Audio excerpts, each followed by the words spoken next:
Assalamualaikum warahmatullahi wabarakatuh. Selamat siang kepada Bu Zahra selaku dosen dari mata kuliah Pancasila jurusan Akuntansi PNJ dan teman-teman MK8B sekalian yang menonton video ini. Semoga kita semua selalu dikaruniakan kesehatan agar bisa menjalankan aktivitas dengan sebaik-baiknya. Pada kesempatan kali ini izinkan kami dari kelompok 1 mata kuliah Pancasila MK8B untuk memaparkan beberapa materi mengenai hak asasi manusia atau yang biasa disingkat menjadi HAM.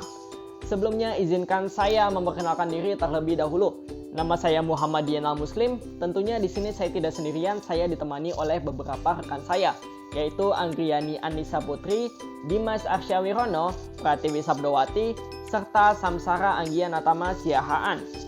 Oke, tanpa berlama-lama lagi langsung aja kita masuk ke dalam materinya. Materi pertama akan menjelaskan mengenai beberapa konsep tentang HAM yang akan dijelaskan oleh Samsara dan Anggi.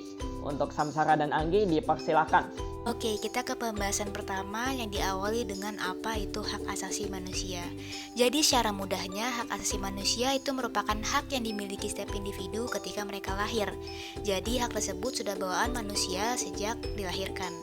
Nah, menurut salah satu ahli yaitu Locke menyatakan bahwa HAM adalah hak yang diberikan langsung oleh Tuhan sebagai sesuatu yang bersifat kodrat. Karena sifatnya yang demikian, maka tidak ada kekuasaan apapun di dunia yang dapat mencabut hak asasi setiap manusia yang dibawa sejak lahir sebagai anugerah Tuhan, dan juga bukan pemberian manusia atau lembaga kekuasaan. Menurut Undang-Undang Nomor 39 Tahun 99 tentang HAM, dinyatakan bahwa HAM adalah seperangkat hak yang melekat pada hakikat dan keberadaan manusia sebagai makhluk Tuhan yang Maha Esa dan merupakan anugerah yang wajib dihormati, dijunjung tinggi dan juga dilindungi oleh negara, hukum, pemerintah, dan setiap orang demi kehormatan serta perlindungan harkat dan martabat manusia. Nah, dalam akar kebudayaan bangsa Indonesia, pengakuan serta penghormatan tentang HAM telah berkembang. Misalnya dalam masyarakat Jawa yang mengenal tradisi hak PP, yaitu hak warga desa yang diakui dan dihormati oleh penguasa, seperti hak untuk mengemukakan pendapat, walaupun hal tersebut bertentangan dengan kemauan sang penguasa. Nah, untuk selanjutnya akan dibahas mengenai perkembangan konsep hak asasi manusia secara historis. Dilihat secara historis, perkembangan konsep hak asasi manusia ini pertama kali muncul di negara Inggris dan telah berlangsung lama dan mengalami evolusi dari yang sangat sederhana hingga yang sangat kompleks pada zaman modern. Seorang sarjana berkebangsaan Prancis, Karel Vasak, mengemukakan suatu model perkembangan hak asasi manusia yang dibagi menjadi 3, yaitu generasi pertama, generasi kedua, dan generasi ketiga. Generasi pertama mewakili hak-hak sipil dan politik, yaitu hak asasi yang bersifat klasik. Hak-hak ini muncul dari tuntutan untuk melepaskan diri dari kungkungan kekuasaan absolut negara dan kekuatan sosial lainnya. Pemikiran mengenai konsep hak asasi manusia yang sudah lama berkembang di Eropa akhirnya meningkat menjadi dokumen-dokumen hukum konstitusional dan disahkan menjadi dokumen hukum internasional yang resmi. Puncak perkembangan generasi pertama hak asasi manusia ini terjadi pada penandatanganan naskah Universal Declaration of Human Rights oleh Perserikatan Bangsa-Bangsa atau PBB pada tahun 1948, setelah sebelumnya ide-ide perlindungan HAM tersebut muncul pada naskah-naskah bersejarah di beberapa negara, seperti di Inggris dengan Magna Carta dan Bill of Rights, di Amerika Serikat dengan Declaration of Independence, dan di Prancis dengan Declaration of Rights of Man and of the Citizens. Di samping adanya International Covenant of Civil and Political Rights, konsep hak asasi manusia mencakup pula upaya untuk menjamin pemenuhan kebutuhan untuk mengejar kemajuan ekonomi, sosial, dan kebudayaan, termasuk hak atas pendidikan, hak untuk menentukan status politik, hak untuk menikmati ragam penemuan-penemuan ilmiah, dan lain sebagainya. Puncak perkembangan generasi kedua ini dicapai dengan ditandatanganinya International Covenant on Economic, Social, and Cultural Rights pada tahun 1966. Hak-hak generasi kedua ini pada dasarnya adalah tuntutan akan persamaan sosial yang sering dikaitkan dengan hak-hak positif, karena pemenuhan atas hak tersebut sangat berkaitan dengan peran aktif negara. Lalu pada generasi ketiga yang muncul pada tahun 1986 dengan konsep baru hak asasi manusia yang mencakup pengertian mengenai hak untuk pembangunan atau rights of development. Hak tersebut mencakup persamaan hak atau kesempatan untuk maju yang berlaku bagi segala bangsa, dan termasuk hak bagi setiap orang yang hidup sebagai bagian dari kehidupan bangsa tersebut. Hak untuk atau atas pembangunan ini meliputi hak untuk berpartisipasi dalam proses pembangunan dan menikmati hasil-hasil pembangunan tersebut. Lalu ada hak untuk menikmati hasil-hasil pembangunan ekonomi, sosial dan kebudayaan, pendidikan, kesehatan, distribusi pendapatan, kesempatan kerja, dan lain sebagainya. Kemudian ada Declaration of Human Rights PBB atau bisa disebut Piagam PBB. Jadi Piagam PBB ini lahir pada 12 Desember 1948 di Jenewa yang merupakan usul serta kesepakatan seluruh anggota PBB. Isi pembukaan dari Declaration of Human Rights PBB mencakup 20 hak yang diperoleh manusia seperti hak hidup, kebebasan, keamanan pribadi, hak atas benda, dan lain-lain. Maksud dan tujuan PBB mendeklarasikan HAM tertuang dalam piagam mukadimahnya, yaitu pertama tujuannya untuk menyelamatkan manusia dan keturunannya, yang kedua untuk meneguhkan sikap dan keyakinan tentang HAM yang asasi, yang ketiga untuk menimbulkan suasana di mana keadilan dan penghargaan atas berbagai kewajiban asasi tentang harkat dan martabat manusia, yang keempat untuk memajukan masyarakat dan tingkat hidup yang lebih baik, serta suasana kebebasan dan leluasa. Konsep tentang HAM bangsa Indonesia dapat diruntut sejak proklamasi kemerdekaan. Konsep tentang HAM pertama itu pada proklamasi sebagai pernyataan kemerdekaan bagi bangsa Indonesia berimplikasi pada kebebasan bagi rakyatnya. Kemerdekaan dan kebebasan inilah yang merupakan unsur dasar HAM. Konsep tentang HAM yang kedua itu pada pembukaan UUD 1945. Pada linia pertama dinyatakan bahwa kemerdekaan adalah hak segala bangsa, dan menurut Profesor Notonegoro, setiap bangsa sebagai kesatuan golongan manusia mempunyai hak kodrat dan hak moral untuk berdiri sebagai pribadi atau hidup bebas. Jika ada bangsa yang tidak merdeka, hal ini bertentangan dengan kodrat manusia. Lebih jauh lagi jika dijelaskan dalam alinea keempat, di mana terdapat Pancasila sebagai fundamental moral negara. Jadi sila kemanusiaan yang adil dan beradab mengandung ajaran tentang kemanusiaan dan keadilan yang merupakan unsur-unsur HAM. Konsep tentang HAM yang ketiga itu pada Pancasila. Konsep HAM dalam Pancasila bertumpu pada ajaran sila kedua, itu kemanusiaan yang adil dan beradab dalam kesatuan dengan sila-sila yang lain. Konsep HAM dalam Pancasila tidak hanya berdasarkan pada kebebasan individu, tetapi juga mempertahankan kewajiban sosial dalam masyarakat. Kebebasan dalam Pancasila adalah kebebasan dalam keseimbangan antara hak dan kewajiban, antara manusia sebagai individu dan sosial, manusia sebagai makhluk mandiri dan makhluk Tuhan, serta keseimbangan jiwa dan raga. Materi selanjutnya adalah HAM menurut Undang-Undang Dasar 1945. Hak asasi manusia sebenarnya tidak dapat dipisahkan dengan pandangan filosofis tentang manusia yang melatar belakangnya. Dalam Pancasila, hakikat manusia adalah tersusun atas jiwa dan raga, kedudukan kodrat sebagai makhluk Tuhan dan makhluk sosial. Hak-hak dasar yang melekat pada diri manusia, tanpa hak-hak itu manusia tidak dapat hidup layak sebagai manusia. Dalam pasal 1 Undang-Undang Nomor 39 Tahun 1999 tentang Hak Asasi Manusia, bahwa HAM adalah seperangkat hak yang melekat pada hakikat dan keberadaan manusia sebagai makhluk Tuhan Yang Maha Esa dan merupakan anugerahnya yang wajib dihormati, dijunjung tinggi, dan dilindungi oleh negara, hukum, pemerintah, dan setiap orang demi kehormatan serta pelindungan harkat dan martabat. Indonesia sebagai anggota PBB mengemban tanggung jawab moral dan hukum yang menjunjung tinggi dan melaksanakan Deklarasi Universal tentang Hak Asasi Manusia yang ditetapkan oleh PBB. Meskipun di dalam pembukaan Undang-Undang Dasar 1945, bangsa Indonesia telah mengakui pelindungan HAM, namun pengaturannya secara eksplisit belum terdapat di dalam pasal Undang-Undang Dasar 1945 sebelum amandemen. Sebelum pengaturan HAM secara eksplisit di dalam pasal Undang-Undang Dasar 1945,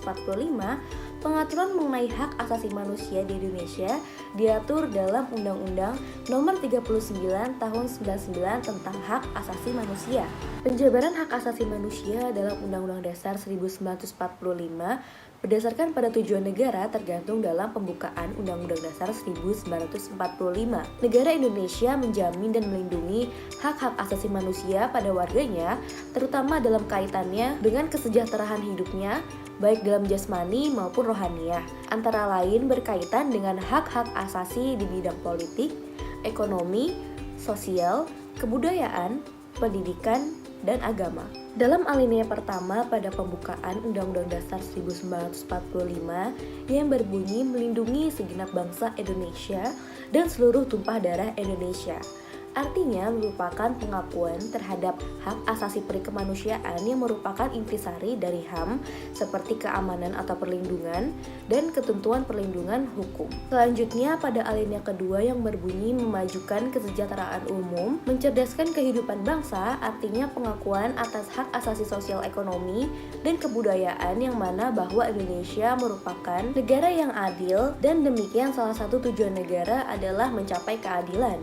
Pada alinea ketiga, ikut melaksanakan ketertiban dunia berdasarkan kemerdekaan, perdamaian abadi, dan keadilan sosial, artinya pengakuan hak-hak asasi setiap manusia atau setiap bangsa atas kemerdekaan, kesejahteraan atau ketenangan hidup, dan keadilan sosial yang khususnya bagi negara dan bangsa Indonesia ialah kemerdekaan bangsa Indonesia itu terwujud di dalam suatu negara hukum berdasarkan Pancasila. Adapun dalam batang tubuh Undang-Undang Dasar 1945 yaitu pasal-pasal setelah amandemen yang mengatur tentang hak asasi seperti hak-hak asasi manusia adalah sebagai berikut.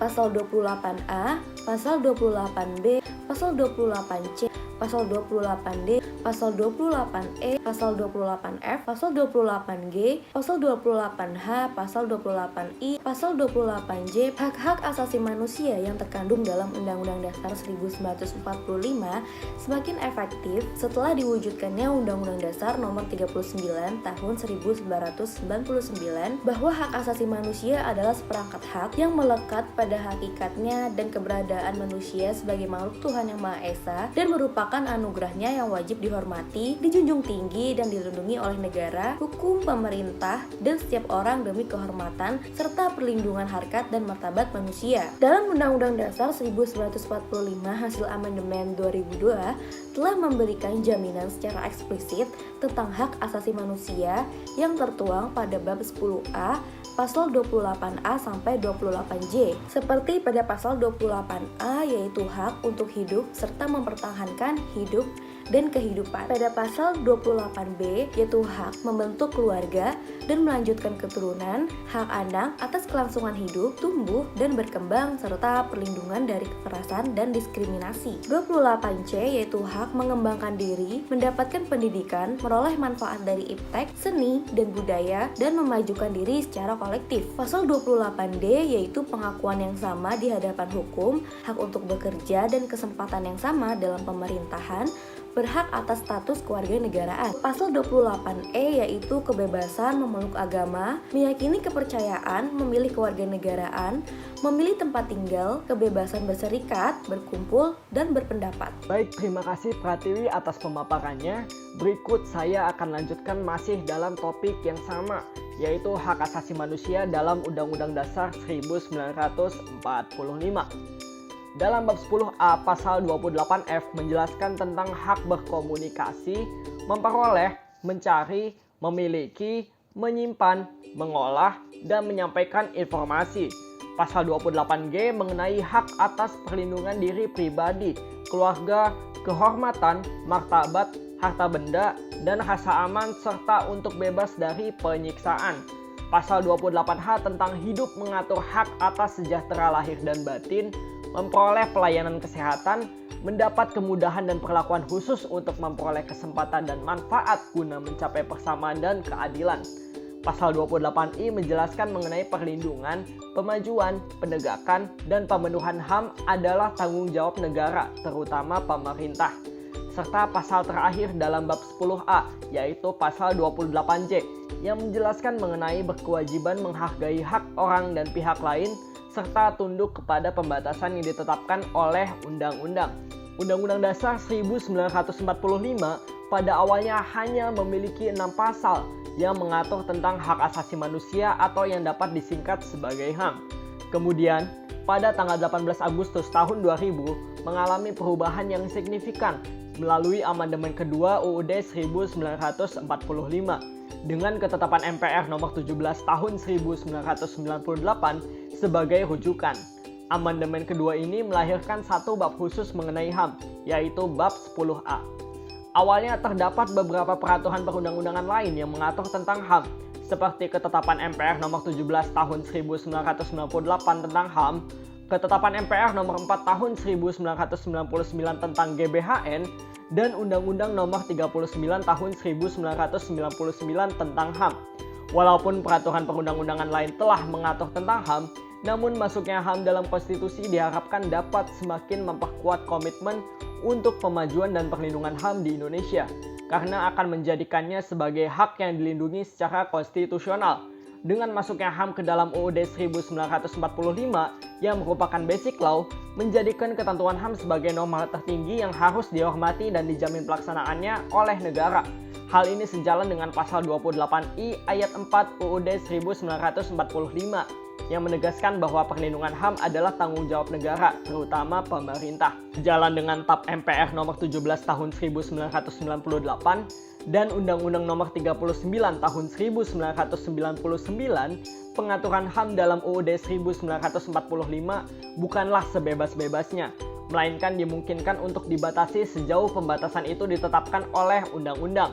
Pembatasan ini juga ditegaskan dalam pasal 28J UUD 1945 yang berarti segala hak yang diatur pada bab 10A UUD 1945, entah itu dari pasal 28A hingga pasal 28I, tidak ada yang bersifat mutlak dan masih dapat tunduk oleh pasal 28J UUD 1945. Sistematika pengaturan mengenai HAM dalam UUD 1945 ini sejalan dengan sistematika dalam Universal Declaration of Human Rights yang juga menempatkan pasal tentang pembatasan HAM sebagai pasal penutup. Selain UUD 1945 bab 10A, terdapat juga beberapa pasal di luar bab 10A yang berhubungan dengan beberapa hak yang terdapat dalam hak asasi manusia, seperti pada pasal 26 yang mengatur tentang hak untuk menentukan diri sendiri dan hak tentang warga negara. Kemudian pasal 27 yang mengatur tentang hak akan kesamaan dan persamaan di mata hukum. Pasal 29 yang mengatur tentang hak beragama. Pasal 30 yang mengatur tentang hak untuk membela negara. Pasal 31 yang mengatur tentang hak untuk mendapatkan pendidikan dan hak untuk mempertahankan bahasa daerah. Pasal 32 yang mengatur tentang hak untuk mempertahankan tradisi budaya. Pasal 33 yang mengatur tentang hak kesejahteraan sosial, pasal 34 yang mengatur tentang hak akan jaminan sosial, serta pasal 24 dan pasal 25 yang mengatur tentang hak akan kebebasan dan kemandirian pada peradilan. Oke, baik, terima kasih. Akan saya lanjutkan perihal masalah heterogenitas bangsa. Jadi dari arti kata heterogenitas dalam Kamus Besar Bahasa Indonesia itu sendiri adalah keanekaragaman. Dan sebagaimana artinya, yaitu keanekaragaman, tentu heterogenitas ini juga merupakan kebalikan dari homogenitas, yang artinya masing-masing subkelompok masyarakat beserta kebudayaannya yang berbeda-beda. Nah, jadi di Indonesia sendiri memiliki beraneka beragam kebudayaan, yang artinya itu heterogen. Dan perbedaan-perbedaan yang ada di masyarakat mulai dari suku bangsa, agama, adat istiadat, ras yang mencirikan bahwa masyarakat Indonesia memiliki struktur bercorak atau majemuk yang artinya heterogen. Nah, jadi heterogenitas ini juga merupakan salah satu tantangan utama dalam abad ke-21. Dan bagi negara-negara yang memang memiliki bangsa dan unsur negara yang heterogen, heterogenitas bangsa Indonesia juga memang sudah tidak lagi menjadi hal yang baru. Jadi Indonesia memang dengan kemajemukan budayanya itu menghasilkan perbedaan budaya nasional yang dimiliki, walaupun dengan perbedaan itu nilai-nilai yang terkandung di dalam setiap kebudayaannya tidak pernah lepas dari Indonesia. Dalam sejarah perjalanan bangsa Indonesia tak luput juga dari realitas kehidupan berbangsa dan bernegara, dan cukup banyak juga mengalami pasang surut yang melelahkan dan menguras tenaga. Salah satunya seperti polemik antara Natsir dan Soekarno, jadi pada masa pra kemerdekaan, yaitu tentang hubungan agama dan negara merupakan satu contoh yang nyata sebagai sebuah realitas dalam sejarah bangsa ini. Nah, jadi dari polemik ini telah merefleksikan pencarian bentuk jati diri dari suatu bangsa yang merupakan pertarungan antara ideologis kubu nasional sekuler dan kubu Islam politik yang memang sampai saat ini masih sering menjadi perbincangan.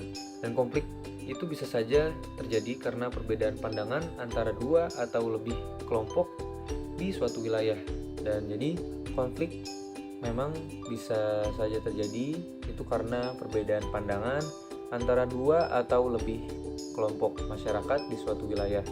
Dan beberapa konflik yang pernah terjadi di Indonesia seperti tragedi Sampit pada tahun 2001, konflik antar agama di Ambon tahun 1999, konflik antar etnis pada tahun 1998, lalu ada konflik antar golongan dan pemerintah seperti GAM, Gerakan Aceh Merdeka, dan OPM. Nah, jadi memang pada dasarnya semua bangsa di dunia itu bersifat heterogenitas, yang artinya adanya masyarakat heterogenitas memberikan nilai tambah, bisa juga memberikan nilai tambah bagi bangsa tersebut dengan keragaman ras, etnis, suku, budaya ataupun agama yang akan menjadi karakteristik tersendiri. Dan sebagaimana bangsa Indonesia kita ini yang unik dan rumit karena memang kemajumukan suku bangsa, agama, bangsa maupun ras. Dan masyarakat heterogenitas Indonesia adalah sebuah masyarakat yang memang berdasarkan pada ideologi heterogenitasisme atau yang kita tahu itu adalah Bhinneka Tunggal Ika yang artinya heterogen, yang melandasi corak struktur masyarakat Indonesia pada tingkat nasional maupun lokal. Dan bila kita berbicara tentang masalah heterogenitas yang terjadi di luar Indonesia, memang seringkali kita dengar dan kita temukan memang ada di beberapa negara maju, itu permasalahan-permasalahan serupa yang memang ramai menjadi perbincangan kemanusiaan di negara lainnya.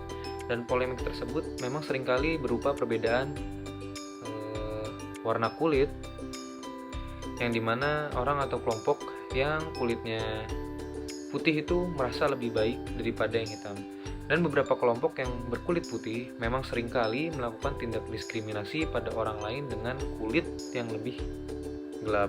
Nah, jadi mengapa sih hal tersebut bisa terjadi? Jadi hal tersebut itu dapat terjadi memang bisa disebabkan karena perbedaan pandangan yang memang didasari ketidakadaannya sikap menghargai dan toleransi, dan selalu beranggapan bahwa diri sendiri atau kelompok tertentu lebih baik dari individu atau kelompok lain, yang padahal warna kulit, pekerjaan, budaya, dan ras itu bukanlah merupakan sebuah patokan bahwa dia itu lebih baik daripada yang lain. Dan ya memang bagaimana sih cara kita juga untuk menyikapi hal-hal tersebut.